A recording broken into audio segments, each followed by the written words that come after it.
Welcome, I'm your host, Chris Lenois, and today I'm speaking with David Zuckerman, a progressive Democratic state senator from Chittenden County, and currently a candidate for lieutenant governor running against Keisha Ram and Shab Smith in the Democratic primary race. Welcome, David.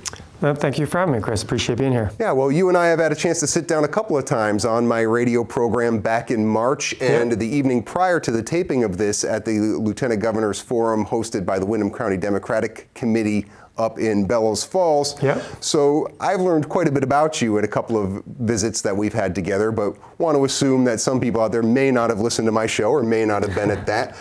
So want to get some idea about your background, somebody who has been an experienced lawmaker both in the House as well as the Senate, as well as your work with the CSA that you own.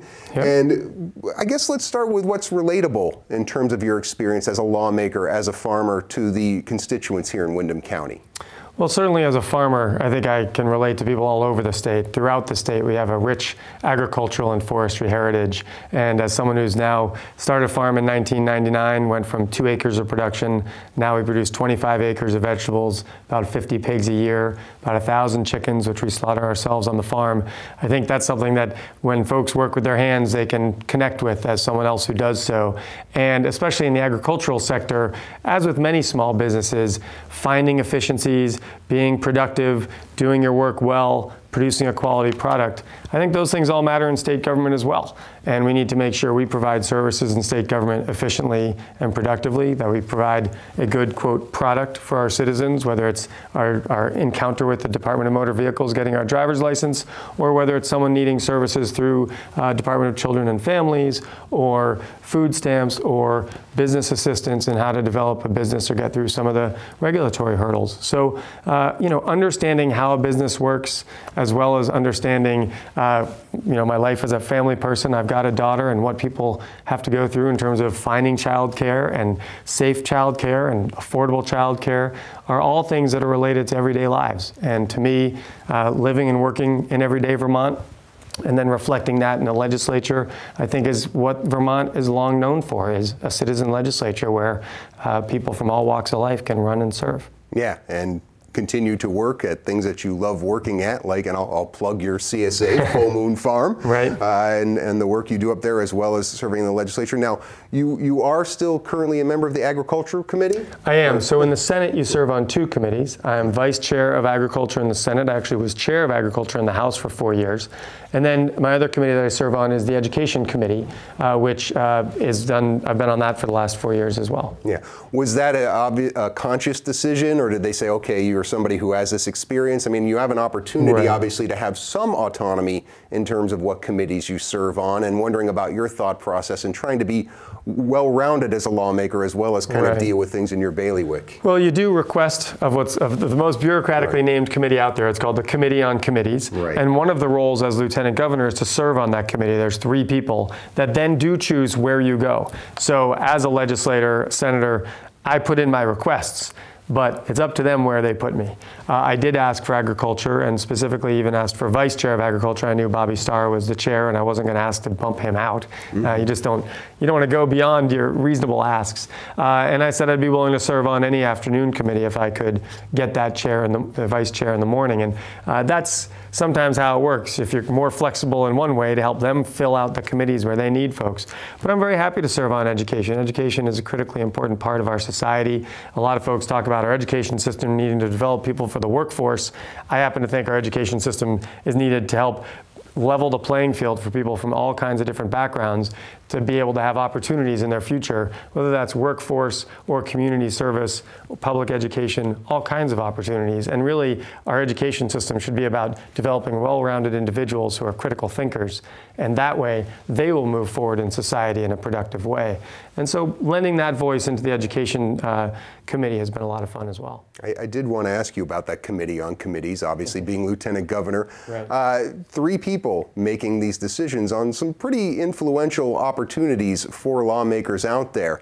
Your thoughts about that process? Is that part of the reason you want to be Lieutenant Governor, or is that something that you think is the right way to approach this? Are you thinking about changing that? Well, that's not going to be changed. That's in the rules of the system, and there's really no point or goal in changing that. Certainly being on the Committee on Committees is an important role because you determine who all the chairs and vice chairs are, the makeup of all the committees, but it's a group effort. One thing that's very different than in the House, where the Speaker determines every committee assignment, every chair. It's much more top-down, where there the Speaker can really help determine the outcome of a lot of legislation by saying yes and no to things, because everyone is sort of beholden to the Speaker. In the Senate, we actually all work much more together, regardless of party lines, because with only 30 members and the same number of topics to cover as the 150 members of the House, you've got to work together. And so we work collaboratively as the Committee on Committees to make committees that are balanced, that will move forward good legislation. Because actually, if you overstack one committee in one direction beyond where the full chamber is ready to go anyway, you'll lose the vote on the floor. So it's a position where you really have to understand who all the senators are. As the only candidate in this race who's been serving with the Senate, I feel like I do understand the different senators, not only positions on issues, but their chemistry and personalities in terms of putting together good committees. And so I bring that to that potential scenario more so than my opponents. But really, for me, the office of Lieutenant Governor is an incredible opportunity to organize. As a legislator, on the issues I've led on, it's always been about people engaging in the process, much like what Bernie's been talking about. We're bringing people into the State House, or at least into the process, contacting their legislators at home, really helps drive good policy more than what's in the building where power brokers are all making deals and discussing things in the hallways. And my work in the past has always been about bringing people in, whether it was the GMO labeling law, where over 30,000 people in Vermont engaged to get their elected officials to do the right thing, cannabis reform, where Vermonters are coming out of the woodworks to talk about why our underground system is failing. It's easier for youth to get it, why we have an underground economy where people are looking over their shoulders, where in fact they could be tax-paying members of society, and we could have resources for opiate addicts to get treatment.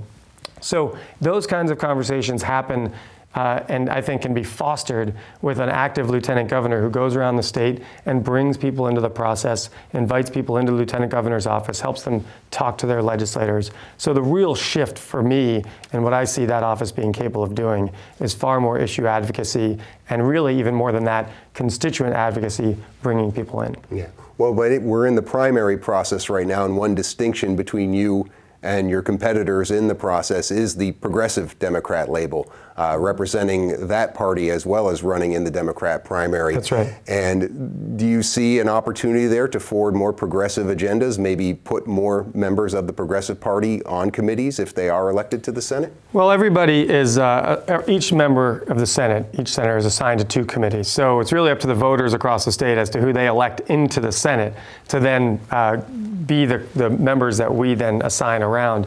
But I do run as a progressive and Democrat because I do think there are some real problems in the system. And if you look at the presidential race, I think citizens across the country, and certainly citizens here in Vermont, feel like establishment politics and the status quo is not really meeting the ordinary needs of Vermonters. From economic justice issues, climate change, and environmental issues, we are not addressing those issues as head-on as we should. You know, healthcare, we're still dabbling with this broken healthcare system. We need to move forward and create a much more streamlined, straightforward, universal healthcare system. And so to me, the progressive really represents that. Change in the system, but from within the system. So I served as a progressive member in the House for 14 years. I did run in the Democratic primary to get elected in the Senate 4 years ago, and I've run as a progressive/Democrat in those 2 cycles. I've got the leadership of the support of the leadership of Democrat Philip Ruth. He's a Senate Democrat majority leader who recognizes that the issues that I stand for are fundamentally important to Democrats as well. And historically, I've probably voted on the Democratic platform more consistently than some Democrats who are elected.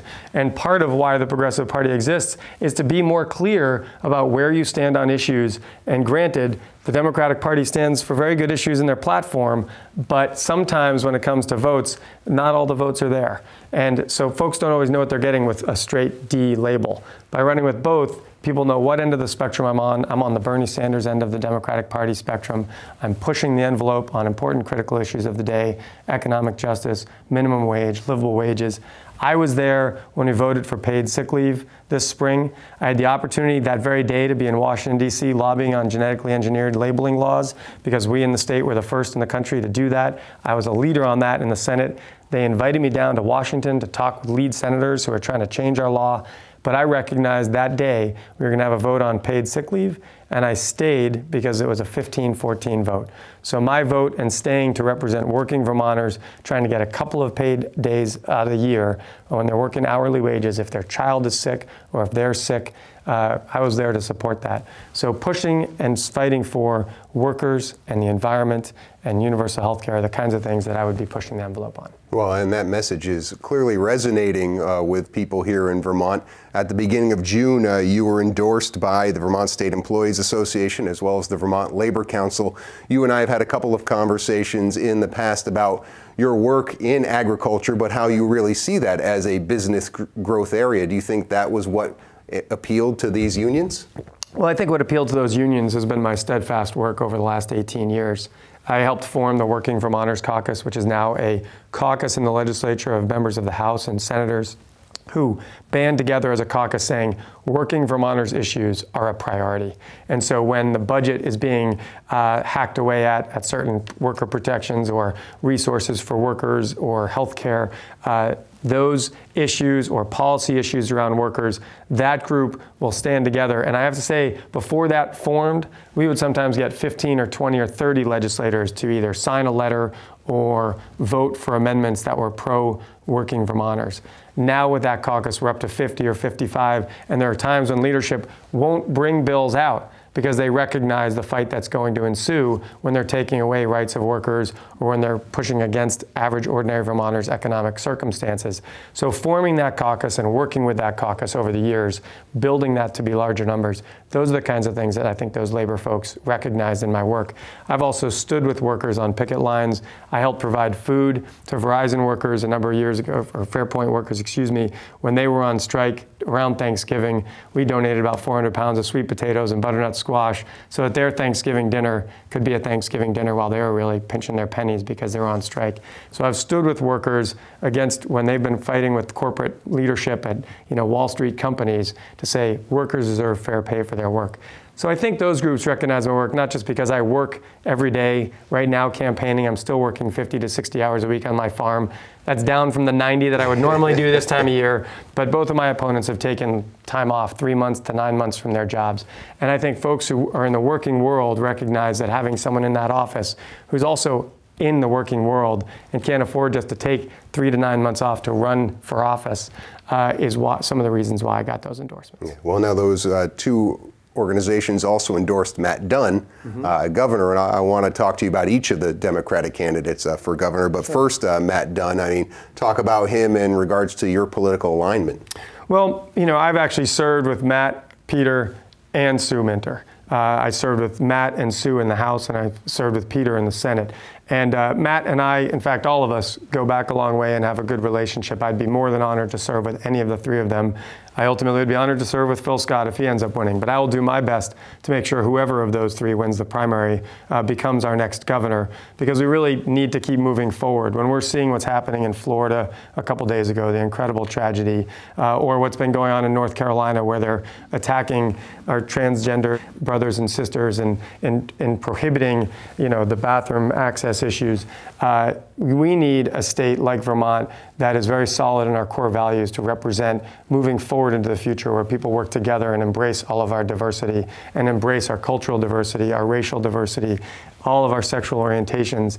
And to me, moving forward with one of those Democrats as our next governor, we're more likely to do that. So I look forward to working with all three of them. Yeah, well, let's talk about Peter Galbraith for a minute. He was doing a governor's forum about a week before the one that you did for the Lieutenant Governor's Forum in Bellows Falls on June 14th. He made no bones about the fact that he isn't always the easiest person to get along with, that he has a strong personality. You certainly saw that firsthand in the Senate, but the dynamic will change a little bit in a governor-lieutenant governor relationship. Sure. I mean, ultimately, when you're in a body serving with other legislators and you're trying to convince your colleagues on issues and points on the floor, you're debating with them on a daily basis. And sometimes that can create a bit of tension, and depending on how people present themselves or their issues, you create better and worse relationships with different folks certainly as governor, Peter Galbraith will be very straightforward, I think, on any number of issues. You're not going to hear wishy-washy comments from him. And in many regards, I think that's a real strong asset. It's also important, though, that you can work with everybody and develop those relationships with the members of the Senate and the members of the House. And he might have some challenges there. And I think each candidate brings incredible strengths. And just like myself, we have strengths and we have weaknesses. And, like I said, I could serve with any of them. Yeah, and Sue Minter, you've worked with her both as a lawmaker, fellow member of the legislature, and then now in her role as an administrator, transportation secretary, and other roles. Did you see a difference in Sue Minter from one role to another and that dynamic? Well, Sue is very passionate about the work she brings to whatever she takes on.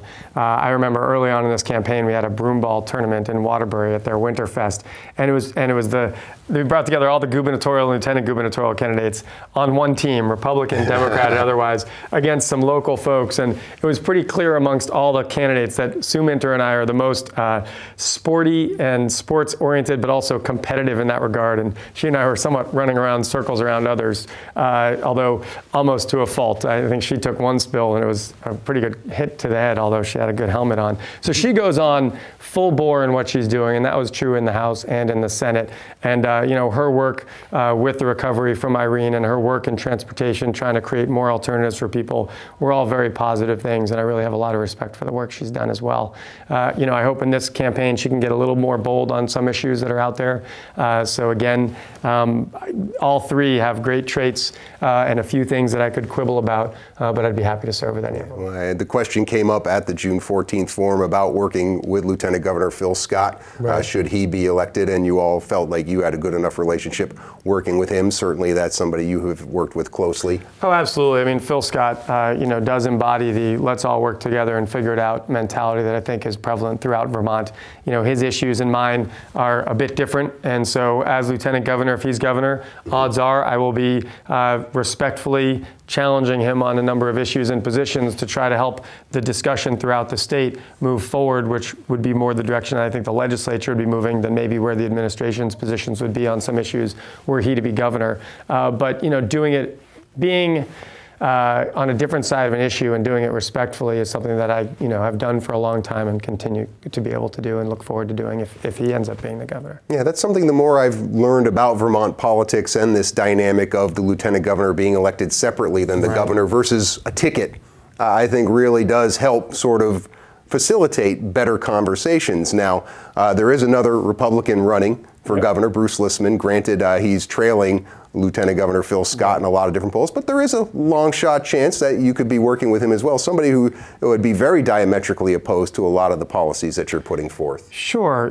Bruce brings his energy to the race. We'll have to see if he can make it through the primary, and then I'd have to figure out more how I'd ultimately work with him were I to get through the primary on August 9th myself.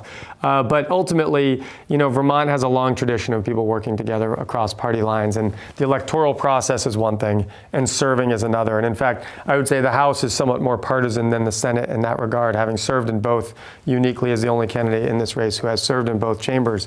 Being ready to lead the Vermont Senate as someone who has seen that dynamic of people working together, I think I would fit into that role more quickly than my two opponents, because they come from that slightly more partisan House scenario. But certainly, I will work with Bruce if he were to be elected. I think there are some significant differences on economic justice issues, taxation, the wealthy being able to pay their fair share versus burdening working class people with further taxes and fees. He and I have some real differences on those issues. Yeah, and one of those plays into paying for schools, the public schools here, and something that you brought up at the June 14th forum, something that you brought up when you were in my Green Mountain Morning studio, as well as that you served on the Education Committee to help bring Act 46 forward, and something you said at the June 14th forum about how there's a lot of things in there for flexibility that people really aren't talking about. And right now, everybody's just sort of trying to figure out what they're going to do with this new structure. Do you think we're at a point here where we're almost ready to start talking about that flexibility? How are we doing on this continuum? No, I think so. This last year was the first year of implementation, And the clear lineage of the bill was that it was going to be a 4 to 5 year process. And we wanted to see how year one would go. Look at where the districts are that are able to more rapidly switch over from a fairly similar union into a single district. Look at other districts where they might be able to work together to create a 2-district system. And ultimately, now going forward, now that various communities have had the discussions and can see what are the hurdles, what are the benefits, what are the drawbacks for the kids and for their communities, we can now look at adjusting Act 46 to address those situations. There are, as we spoke of on the radio program and last night, there are various off-ramps. If a district is producing quality outcomes for their kids, critical thinking, various outcome measurements, some of those measurements I wish we didn't have to standardize and take so many of. I wish we could just let teachers be teachers. But measuring outcomes and measuring inputs, which is the dollar side, if schools are doing a good job with their outcomes and are doing an average cost across the state, then they'll have the opportunity to make an argument why they should be able to remain as an individual single district. But at the same time, in the Education Committee in both the House and the Senate this coming year, I think we'll look at some of those issues where we could tweak elements of the law so that districts could figure out, if they wanted to work together, how to do it so it wouldn't be a detriment to some of those districts within the new larger one. Now, did I hear you correctly at the June 14th forum that you were also considering an income-based method of paying for it? How does that work in relation to, a parallel to, or a different initiative than Act 46? Those are somewhat separate. One is governance of how our education system governs, and we have 271 districts in Vermont with 240 towns and 78,000 kids. You know, there are districts in this country that have 78,000 kids in them. You know, the other is how do we pay for our schools? And we certainly moved forward with Act 60 and 68 so that many of our small towns that today there is no way they could afford to have a school in their district today had we not passed those laws that created an equal funding system across the state. But at the same time, folks are still struggling because the top 30% of taxpayers are paying based on their property value, and they're paying a much lower rate out of their income than most average Vermonters who are paying 2.7 to 3% of their income in property taxes for schools. If we make it income-based across the board, it would generate about $80 million more from wealthier Vermonters into our education system, and that could be used to create property tax relief for the rest of us who are paying currently based on income, but it's still really straining our budgets. So they are two separate things. We did pass legislation last year that was looking into studying how to move towards that income-based system. Representative Pearson, who's now running for Chittenden County Senate, and Senator Anthony Polina introduced those bills respectively in the House and Senate. I really applaud their work, and we did incorporate it into an education bill so that we could look at how to move in that direction. Because property tax relief is a really important issue for many, many Vermonters, and I think we should move forward with that. Yeah, an issue you continue to feel is important is cannabis legalization, something you spoke about last night as the key to a lot of things for Vermont. Something that was, I'm sure you're disappointed in the defeat of during the last legislative session. But one thing I heard you say at the June 14th forum was, again, continuing to talk about the regulated system. To me, it struck me that a lot of people who were proponents of cannabis legalization didn't like the structured system that was in place. A lot of people, especially here in Windham County, were certainly vocal about that. You plan on reintroducing this, or think it should be reintroduced as is, as it was initially passed out of the Senate, or are you thinking a different term?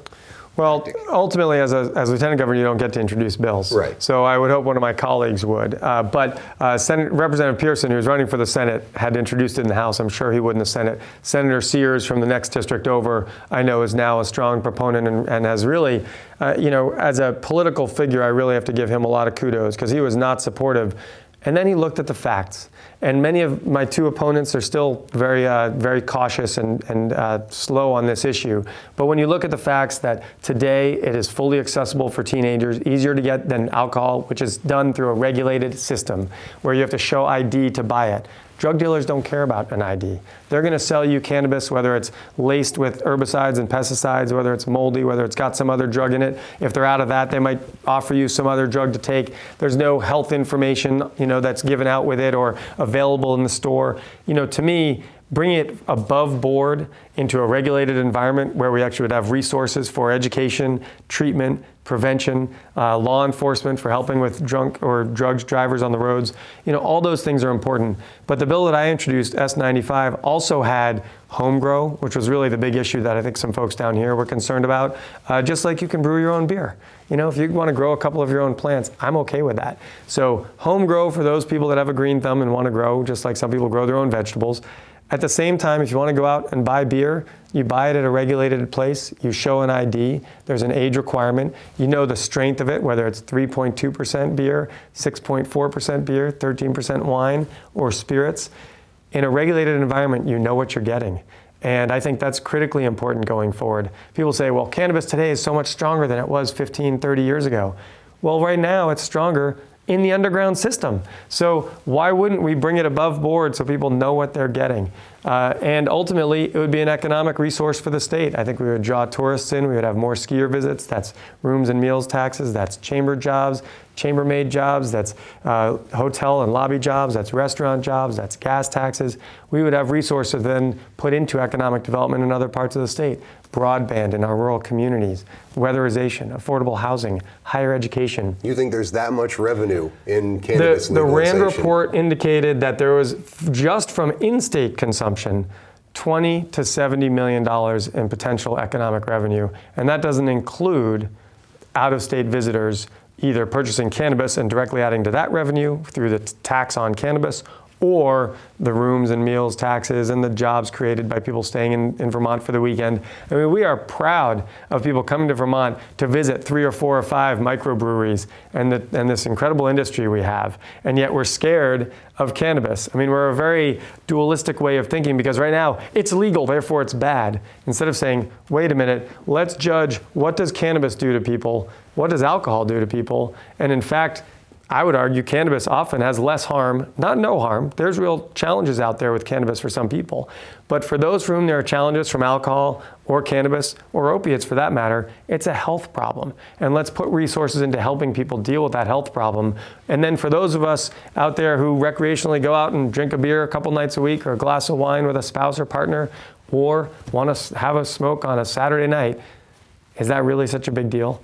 And let's bring that so that people aren't criminals in doing so, and then have an above-board situation where we can talk about it honestly. Yeah. So I do hope we would move forward with that.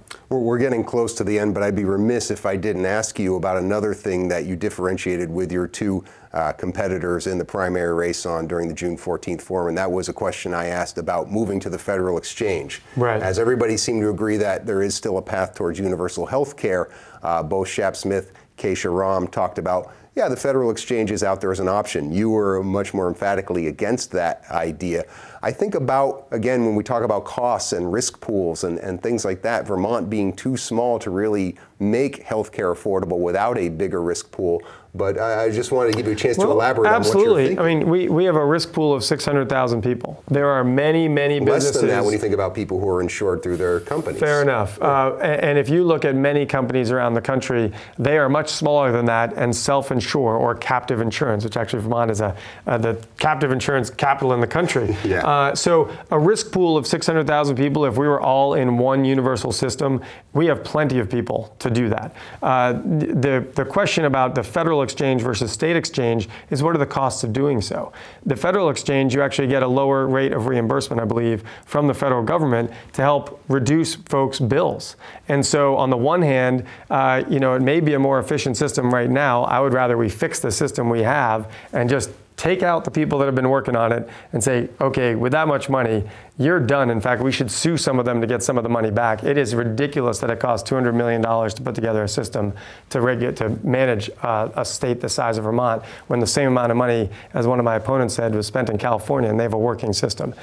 We need to go after those folks, audit those systems, and even go after them for some of the dollars so that we can actually have a functioning system here in Vermont. But a universal system, maybe next year it's universal primary care, but we need to keep moving forward towards a universal system here in Vermont. Yeah. David Zuckerman, always a pleasure talking to you. Hope it's not the last time you come down here and Absolutely visit with me. I'll be down. Want to encourage you all to visit BrattleboroTV.org for airtimes and to watch this episode on demand. Also want to remind everybody that the primary elections are August 9th. Please go out and vote. You can vote early. Check with your town clerk's office for a ballot there.